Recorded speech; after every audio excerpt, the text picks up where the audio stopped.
अस्सलामुअलैकुम वरहमतुल्लाह। मखारिजल ख़ुरूफ़, मखारिज किसको कहते हैं? एग्ज़िट पॉइंट, जो मखरज होता है लेटर का, और हरूफ का मतलब है लेटर्स। तो मेन 5 हमारे एग्ज़िट पॉइंट हैं। मेन पॉइंट जो होते हैं, मेन एग्ज़िट 5 हैं। उनमें सबसे पहले आप यहाँ देखें, ख़ैशूम लिखा हुआ है। ख़ैशूम का मतलब होता है कि नेज़ल कैविटी। ख़ैशूम सबसे पहले आता है, नेज़ल कैविटी, नाक में से जो साउंड आता है। इसके बाद देखिए यहाँ अल-जौफ़, जौफ़ कहते हैं जो कि हमारे जिसको ओरल कैविटी भी कहते हैं, ठीक है। उसके बाद हलक, हलक थ्रोट को कहते हैं, और टंग अल-लिसान को, और लिप्स को शफ़तान। तो टोटल हमारे 5 मेन मखरज होते हैं जहाँ से तमाम लेटर अदा होते हैं। हर मखरज से एक से ज़्यादा लेटर अदा होते हैं। तो ये हमारे 5 मेन मखरज हैं। एक बार फिर इनको देख लेते हैं, ये 5 मखरज कौन से हैं। ओरल कैविटी, जिसको आप कहते हैं जौफ, थ्रोट, जिसको आप हलक कहते हैं अरबी में, टंग, जिसको लिसान कहा जाता है, लिप्स, जिनको शफ़तान कहते हैं, और नेज़ल कैविटी, जिसको ख़ैशूम कहते हैं। सबसे पहले हम चलते हैं अल-जौफ़। अल-जौफ़ यानी कि ओरल कैविटी। ओरल कैविटी से कौन से लेटर अदा होते हैं? तो पहले ये समझ लेते हैं कि अल-जौफ़ ओरल कैविटी कहते किसको कहते हैं। तो ये है, it is the empty space in the mouth and throat.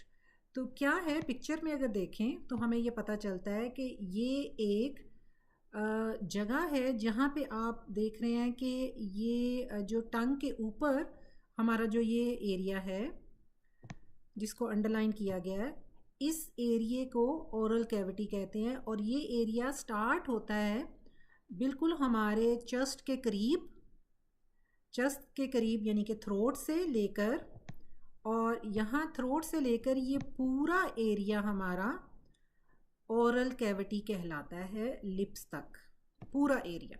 और ये आप देख सकते हैं कि एक एम्प्टी स्पेस है, एक जगह है, खाली जगह है जहाँ से साउंड निकलता है। इसको कहते हैं अल-जौफ़ ओरल कैविटी। और हम देखते हैं कि इसमें से कौन कौन से लेटर अदा होते हैं। तो सबसे पहले हम ये देखें कि अल-जौफ़ जो है ये नॉन स्पेसिफिक आर्टिकुलेशन पॉइंट है, जिसका मतलब है कि इसका एग्जैक्ट मखरज हमें नहीं पता। यानी कि हम ये नहीं कह सकते कि थ्रोट से लेके लिप्स तक का जो एरिया है उसमें किस एग्जैक्ट पॉइंट से ये लेटर अदा होते हैं, ये हम नहीं जानते।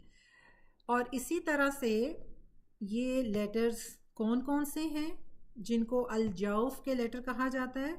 तो इसमें 3 हमारे पास लेटर हैं, अलिफ, वाओ और या। अब हर तरह का अलिफ और वाओ और या हम नहीं कहेंगे कि ये ओरल कैविटी से अदा होता है, ये अल-जौफ़ के लेटर हैं। कौन से लेटर होंगे? सबसे पहले वो अलिफ जिससे पहले फतह आए, ऐसा अलिफ साकिन जिससे पहले फतह आए उसको अलिफ मदिया कहा जाता है। इसी तरह ऐसा या साकिन जिससे पहले कसरा आए उसको या मदिया कहा जाता है। और ऐसा वाओ जिससे पहले दम्मा आए उसको वाओ मदिया कहा जाता है। तो हमारे पास ये 3 लेटर हैं, अलिफ मदिया, वाओ मदिया, या मदिया। ये तीनों लेटर कहाँ से अदा होते हैं? ओरल कैविटी यानी कि अल-जौफ़ से अदा होते हैं। और हमें एग्जैक्टली इनका पॉइंट नहीं पता, मखरज नहीं पता, हम पिन पॉइंट नहीं कर सकते इनके मखरज को।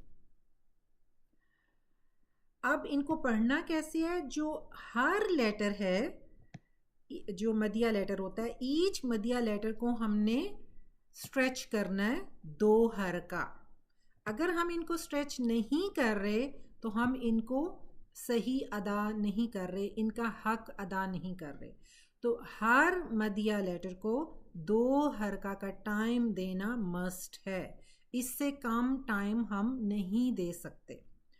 यही जो मदिया हरूफ हैं इनके कुछ और भी नाम हैं, जैसे कि हरूफ जौफिया जिसको ओरल कैविटी कहते हैं, हरूफ मदिया जो कि क्योंकि ये मदिया हैं लेंथनिंग के मीनिंग में आता है, हरूफ हवाइया क्योंकि ये इजी टू प्रोनाउंस हैं कि आराम से अदा हो जाते हैं, हरूफ मुक़द्दरा जैसा कि मैंने पहले बताया कि इन लेटर का कोई एग्जैक्ट मखरज नहीं है, यानी कि एस्टिमेट एग्जिट जो है उसकी वजह से इनको हरूफ मुक़द्दरा कहा जाता है। हरूफ इल्ला वीक साउंड की वजह से, क्योंकि इनका साउंड भी बहुत वीक होता है, इसलिए इनको हरूफ इल्ला कहा जाता है। तो हरूफ मदिया के ये नाम भी आपको मुख्तलिफ तजवीद की बुक्स में मिलेंगे। इन तमाम तीनों के तीनों लेटर्स को इकट्ठा करके एक हर्फ यहाँ आपके सामने एक वर्ड दिया गया है, एक लफ्ज़ है नू ही हा। तो यहाँ आप देखें नून के ऊपर दम्मा और आगे वाव साकिन, ये वाव मदिया है। उसके बाद हा के नीचे कसरा और आगे या साकिन है, ये या मदिया, और हा के ऊपर फतहा और आगे अलिफ साकिन है और ये है अलिफ मदिया। अब हमने ये देखना है कि कौन सी हम मिस्टेक करते हैं इन लेटर्स को पढ़ते हुए। तो नंबर 1 जो मिस्टेक हमारी होती है वो ये होती है कि हम इनको 2 हरका टाइम नहीं देते, ये सबसे बड़ी मिस्टेक होती है। उसके बाद दूसरी जो हमारी गलती होती है वो ये कि स्पेशली जब हम अलिफ मदिया को पढ़ते हैं तो हम अपना माउथ वर्टिकल ओपन नहीं करते, जिसकी वजह से हमारा मदिया स्ट्रेट नहीं होता, वाज़े नहीं होता। जैसे कि हा, मुंह को आपको खोलना है, आपका जो जॉइंट है जो होता है वो आपका ओपन होना चाहिए जब भी आप अलिफ मदिया अदा करें। और जो वाव मदिया है उसमें हमारी गलती क्या होती है कि हम वाव के मखरज के पास नहीं जाते, यानी कि हम राउंड लिप्स नहीं करते, नू नू नू। और या मदिया में जो हमारी मिस्टेक होती है कि हम कसरा को शार्प नहीं करते, ही नू ही हा। तो इसमें हमें अपने लिप्स की मूवमेंट को ध्यान में रखना है कि लिप्स हमारे कहाँ हों, किस तरह से खोलने हैं। और इसमें हमने ये देखना है कि हमारा जो है वो ओपन हो, वो बंद नहीं होना चाहिए। इवन कि हम जब कसरा ही या मदिया कसरा के साथ जब अदा करते हैं तब भी हमारा जो है वो थोड़ा सा खुलना चाहिए। बिल्कुल बंद माउथ के साथ, क्लोज माउथ के साथ हम लेटर्स को अदा नहीं कर सकते, उसके लिए हमें अपने माउथ को खोलना होता है।